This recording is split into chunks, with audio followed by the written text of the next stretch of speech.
Meghan Markle's latest interview makes the Duchess seem like a Disney character as a result of her staggering lack of self-awareness, a royal commentator has claimed.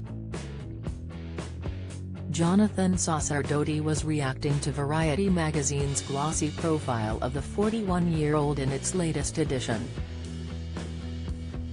During the course of the 3,000-word article, Meghan talks about her life since moving to California, her Archetypes podcast, the forthcoming Netflix series featuring her and her husband Prince Harry, and being a mother to Archie, 3, and Lilibet, 1.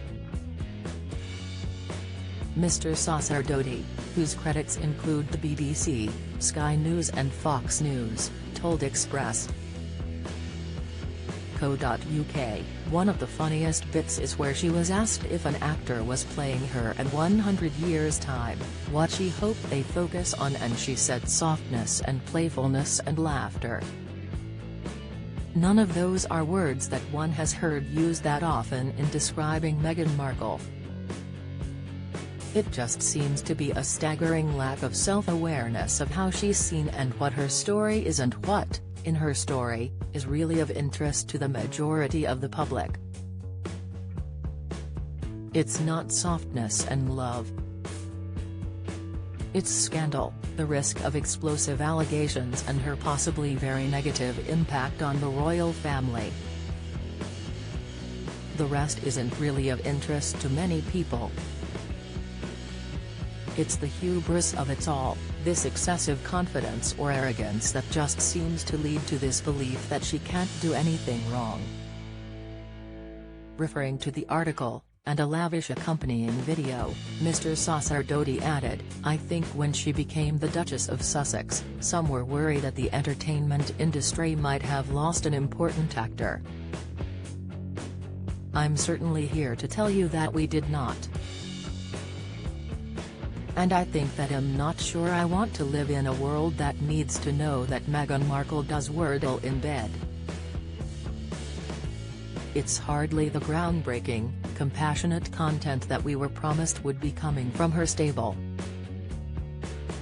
When asked what she wants most out of life, she said, "Joy. I think from that we can deduce that she's already reached stage 4 greeting card in her powers of expression.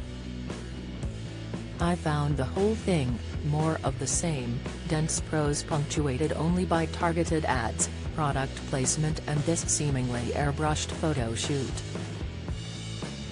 We gather that the real Meghan plays a mean game of Scrabble, makes a solid pasta sauce and has little or no self-awareness and the ability to seem like a sort of animatronic version of herself. It's like she's a wannabe Disney character." Speaking about her latest podcast episode during the course of the interview, Meghan, who also complained recently about being reduced to a bimbo on Deal or No Deal, said, "I spoke to Paris Hilton last week. I told her at the beginning that I was the most nervous about her interview. I was embarrassed to admit it, but I've had a judgment about her that's based on everything I've seen, and I don't like to come from a place of judgment. But I also didn't grow up pretty." Asked to elaborate, she adds, "I grew up as the smart one. So much of what I ended up thinking about, when I thought about Paris, was envy and judgment, two of the most dangerous things. But then you hear about her trauma and her life and her buying into this persona. Ultimately, I told her, I'm really sorry that I judged you. I wanted her to be safe and comfortable. I told her I wasn't looking for a gotcha moment. I want a got you moment, where we get you." But that episode is not framed as a defense of Paris, it's the humanization of her. And that's true for everybody. Express.co.uk has approached the Sussexes via Archewell for comment.